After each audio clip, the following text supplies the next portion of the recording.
በድንገት ሆስፒታል ገባች። ሰላም እናቷ መሆኗን አወቀች። ናታን፣ ደረጀ፣ ኤቢ በጣም ደነገጡ።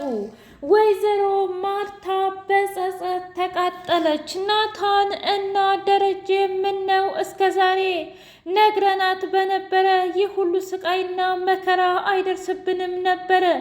አሁን ላይ ዳጣን እንዴት ነው የምናተርፋት እያለ እምባደም አለቀሰ። እባክህን ተረጋጋ እያለ ቢለምነውም እንኳ አቶ ደረጀ ነገር ግን ዳጣ የሰማችውንና ጭራሽ በማይታመን ነገር መገመቱን ፍጹም ልትቀበለው አልቻለችም። አይ ይህማ ሊሆን አይችልም፣ ሰላም እኮ በፍጹም እናቴ ልትሆን አትችልም፣ እባካችሁን እርዱኝ እያለች ብትልም እንኳ በቃ ነገርኩሽ፣ እባክሽ ብታምኒም ባታምኒም ሰላም እናትሽ ናት ብሎ ነገራት። አይ አንተ እንኳ አብደሃል፣ ሌላ ምንም ነገር እየሰማሁ አይደለም፣ ግን ደግሞ አንተ እንዳበርክ የታወቀ ነው። እኔ በፍጹም ይህንን ነገር ልቀበለው አልችልም ብላ በድንገት ስትወርቅ አቶ ደረጀ የገዛ ልጄን በገዛ እጄ ገደልኳት፣ ቆይ ምንድን ነው የሚሻለኝ እያለ በጣም ግራ ተጋባ። በሌላ በኩል ወይዘሮ ማርታ ምንድን ብትነግሯት ነው በዚህ ልክ ራሷን ስታ የወደቀችው? ወይስ ደግሞ ምንድን ነው? እባካችሁን ንገሩኝ፣ እኔ ግራ ገብቶኛል ብላ አለች። እባክሽን ተረጋጊ፣ ምንም ነገር አልተፈጠረም እያለች ኤቢ ለማባበል ብትሞክርም እንኳ ኤቢዬ አውቃለሁ ልጄ፣ አንቺ በጣም ተቀይረሻል፣ አሁን ላይ ሚስጥረኛ ሆነሻል። ደግሞ ግን እውነትን መናገርሽን አትርሺ።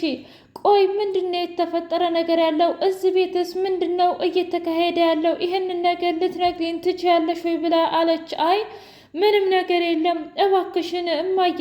ቆይ ለምንድነው በዚህ ልክ የምትጠራጠሪው? ታዲያ ምን እንደሆን ጠብቀሽ ነበረ?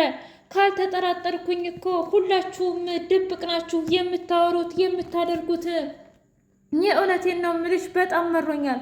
በቃ ከዚህ በኋላ እናንተን ማማረርና እናንተን ማሳደድ በጣም ሰልችቶኛል። የራሳችሁኝ ጉዳይ ብላ ወይዘሮ ማርታ ወደ ክፍሏ ገባች። ወይኔ ጉዴ! በቃ በቃልኝ።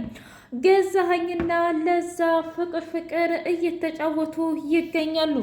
ገዛኸኝ ምን ነው? እኔ ምልሽ ለዛ ፍቅሬን ከገለጽኩልሽ በኋላ ምንድነው ኩራኩራት አለሽ? ወይስ ደግሞ የእውነት ከኔ የበለጠ ባል አለሽ ወይ ብሎ አላት። ትሰማኛለህ ገዜ፣ እውነት ለመናገር በመልክም ሆነ በቆምም በከብትም የደውላ ደረጀ ጋ በቃ የመጨረሻ ውሳኔ ይህ ነው ወይ ብላ አለችው። እስኪ ንገሪኝ፣ የእውነት ከዚህ ሌላ አማራጭ አለኝ እንዴ? እውነቱን ከመናገር ውጭ ይበቃታል። ከዚህ በኋላ ዳጣም ብትሆን እንድትሰቃይ አልፈልግም እና አስቤበት ወስኜበት ለማደርገው ነገር መቼም ቢሆን አይጸጽተኝም።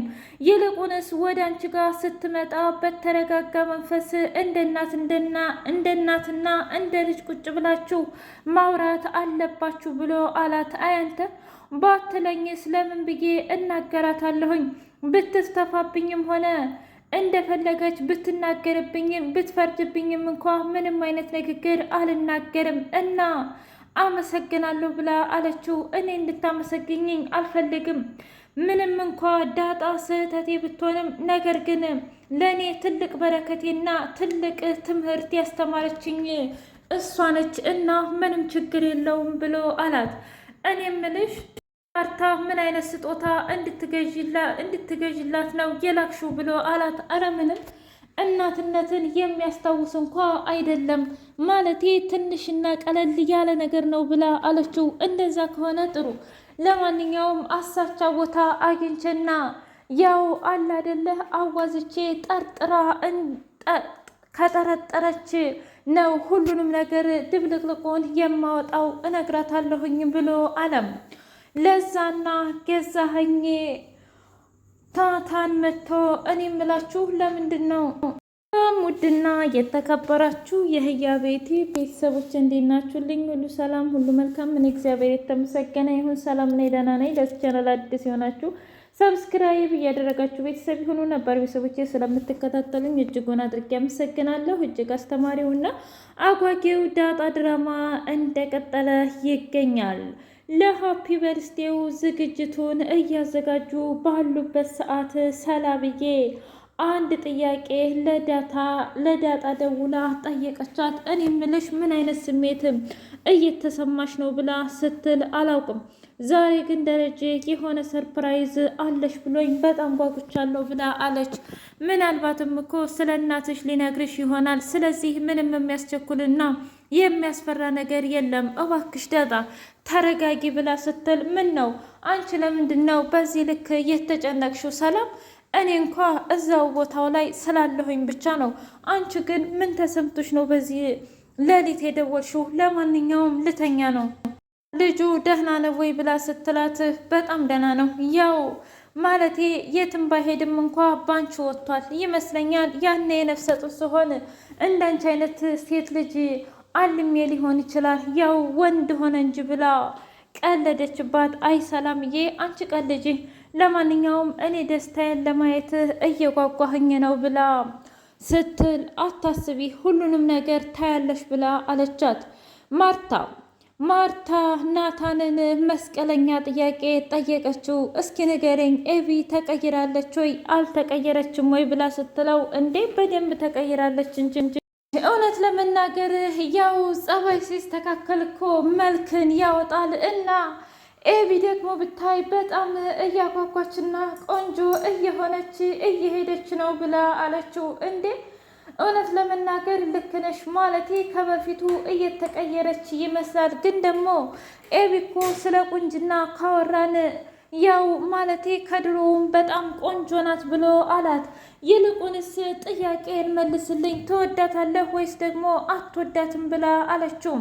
ታገባታለህ ወይም ደግሞ ሌላ ሰው እንድታገባ ብገፋፋት ይሻላል ብላ ስትለው እትዬ እውነት ለመናገር ለምናገረው ንግግር በጣም ይቅርታ፣ ግን ደግሞ ኤቢን እንደ እህት እንደ ጓደኛ ነው እንጂ ለወዳት የምችለው ለሌላ አይደለም። ምክንያቱም ማድረግ ያለብኝን ነገር በሙሉ አድርጌ ሁሉንም ነገር አስተካክላለሁኝ እባክሽን ብላ አለች። እሺ ምንም ችግር የለውም ማለቴ እኔም ማድረግ ያለብኝን ነገር በሙሉ አደርጋለሁኝ ብላ አለች።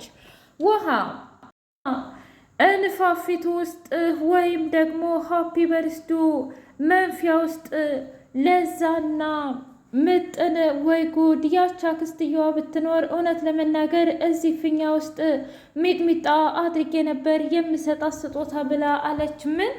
እንደዛ ከሆነማ ታዲያ ለምንድን ነው እኔ የማልሰጣት? አንቺ አይደለሽም ብላ ውሃ በጣም ረበሸችና ሚጥሚጣውን አዘጋጅታ የት ናት አክስቴ እያለች ጥያቄዋን ስትቀጥል፣ ምን ነው አክስትሽ እኮ አትመጣም ከዚህ በኋላ በባለፈው ተባራ መሄዷን አታቂም እንዴ ብላ አለቻት። እንደዛ ከሆነ ጥሩ እጠብቃታለሁ ብላ ውጭ ሂዳ ከገዜ ጋር እየተጫወተች ባለበት ሰዓት በቆፈረችው ጉድጓድ እራሷ ተቀበረች እንደሚባለው።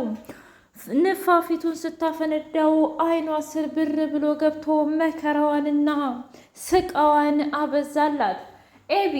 ኤቢ ከእናቷ ጋር ቁጭ ብላ ዛሬ ደስ የሚል ዜና አለኝ ኤቢ ብላ አለቻት። ምንድን ነው እማዬ? አዎ እውነት ለመናገር ከወትሮው ለየት ብለሽብኛል ብላ ስትል ዛሬ የጓደኛዬ የፈክለ ልጅ እኮ አግብታ ከነቃጭሉ ወለደችላት። እናም የልጅ ልጅ ስላየሽ በጣም ደስ ብሎኛል ብላ አለች። ኤቢዬ አንድ ነገር ብቻ ላስቸግረሽ እባክሽ፣ ትምህርት ምናምን እያልሽ እንድትዘናጊ አልፈልግም። ደግሞም ልትመረቂ ስለሆነ ልጅ እፈልጋለሁ ብላ አለች። እማዬ እውነት ለመናገር ተይኝ ብላ ስትል ምን ነው ብቻ ናታንን እወደዋለሁ እያልሽ ባልሆነ እንደምትወጂውና እንደምታፈቅሪው አውቃለሁ። ስለዚህ እሱ ደግሞ የፈለገውን ነገርና ማየት የፈለገውን ነገር አይቶ ሂዷል። ታዲያ በዚህ ተጠያቂው ማን ነው? እስኪ ንገሪ፣ ወደ ራስሽ ብትመለሺ አይሻልሽም ወይ ብላ አለቻት። ልክ ነሽ እኮ እማዬ፣ እኔ ወሬውን ነው እንጂ አልኩሽ። ማለቴ ናታንን ትቼ ሌላ ሰው ደፍሬ አገባለሁ ማለትም የእውነት በጣም ይከብዳል። ለማንኛውም ግን እሺ እማ ምንም ችግር የለውም ላደረግኩልሽ ነገር ለበደልኩሽ በደል ይቅርታ አድርጊልኝ ብላ አንገቷን ሰብራ ስትሄድ በጣም ደነገጠች። ቆይ ይሄ ንግግር ልብ እንደማይሰብር አውቃለሁ፣ ግን ደግሞ ኤቢ ሰሞኑ ጸባዋ ተቀይሮብኛል። ውሎዋም አደሯም ከዳጣ ጋርና ከአባቷ ጋር ነው። ውሃዬ ጋ እንኳ መጣላቱን አቁማለች። ታዲያ ይሄ ነገር ወደየት እያመራ ነው ብላ ማርቲ ማሰብና መጨነቋን ቀጠለችበት። ደሬ ናታንን እስኪ ንገረኝ፣ ዛሬ ምን የሚሰማት ይመስልሃል? ማለቴ ሰላም እናቷ እንደሆነች በጣም ተጨንቃ፣ ናታን ሁሉም ነገር ሊያበቃ ነው፣ አባዬ ዛሬ እውነቱን ይናገራል እና ምንድነው የማደርገው? ሰርፕራይዙስ ምንድን ነው ብሎ አላት። ምንም ችግር የለውም አንቺ ዝም ብለሽ ሰርፕራይዙን መጠበቅ ብቻ ነው የኔ ፍቅር ብሎ አላት። ምን? አዎ ዝም ብለሽ ሰርፕራይዙን ብትጠብቅ ይሻልሻል። ታውቃለህ አሁን ላይ በጣም ግራ እየገባኝ ነው። ለምን? ምክንያቱም ምናልባት እኔ እዚህ ቤት ባልመጣ አባዬ ደግሞ ለእኔ ብሎ የ21 ዓመት ትዳራቸውን ማፍረሳቸው በጣም መጥፎ ስሜት እየተሰማኝ ነው ብላ አለችው። አታስቢ፣ እውነት ለመናገር የሰው ልጅ ባለበት ነገር በሙሉ ልክ ነው ብሎ አላት። ምን ማለት ነው? ማለቴ እናትሽም አንቺ ተወልደሽ ከውጭ ስለመጣሽ መጨነቋ መጠበቧና መጥላቷም ግድ ናት፣ ልክም ናት። እዚህ ደግሞ ሰውየውም ቢሆን አለመናገሩና መጨነቅና መጠበቡን ተወው። ስለዚህ እባክህም ብላ አለችው። እባክሽ አሁን ምንም ነገር መናገርም ሆነ መስማትም አልፈልግም። በተረጋጋ መንፈስ እንድታናግረኝ እፈልጋለሁኝ። እናም ተረጋጊ ብሎ አለ። ምን? አዎ ተረጋጊ እባክሽን እማዬ እዚህ አለች ብሎ ሲል ምንድን ነው ናታን? ብቻ እየፈራህ ባልሆነ። አዎ አሁን እማዬ ስለ ኤቢ አውርታኝ ነበረ። ታዲያ ምን ማለት ነበረብኝ? በጣም ጥሩ ልጅ ናት ማለት ነበረብኝ። እንድንጋባና ልጆች እንድንወልድ ትፈልጋለች። አየሽ ይሄ ሁሉ መከራና ስቃይ እኔ ላይ ያለ ነገር ነው። እናም እባክሽ በቻልሽው አቅም ርቀታችንን መጠበቅ አለብን ብሎ አላት ለዳጣ። ዳጣዬ በቃ ብቻ ያልሆን ነው ወደ ኤቢ ይመለሳል እያለች በሀሳብና በንዴት እየኳተነች ትገኛለች። ኤቢ ናታንን እርግጥ ነው ተቀይሬያለሁ ናታን፣ ግን ደግሞ አንተን የመጥላትና የእውነት አንተን ከህይወት የማስወጣት እቅድም አላማም የለኝም። ግን ደግሞ እንደ ድሮው እንደዚህ አድርገኝ እንደዚህ እንሆን ብዬ አንዳችም ነገር አልናገርም። ምክንያቱም ፍቅር በግዴታ እንደማይሆን ተረድቻለሁ። ማለቴ በውደታ እና በስምምነት ነው እንጂ በአንድ ሰው ገጽታ እንደማይሆንም በደንብ ተረድቻለሁ። እና ማድረግ ያለብህን ነገር በሙሉ አድርግ ብለው ከጉንጩን ስማው ስትሄድ ናታን በደስታ ተዋጠ። ቆይ ዳጣ ምንድን ነው ይሄ ነገር? ናታን ቀን በቀን ወደ ኤቢ እየታሳበ ይሄዳል። ወንድ ልጅ ለካ ወደ ሳቁለት ነው የሚባለው እውነት ነው እንዴ? ይሄማ ሊሆን አይችልም በፍጹም። ምክንያቱም እኔና ናታን ተጋብተን መውለድ አለብን እያለች ዳጣዬ ህልምልም እያለች ትገኛለች። ዳጣ በቀጣይ ከሆስፒታል ትወጣ ይሆን ወይስ እዛው ትሞት ይሆን የምንለውን ይዘን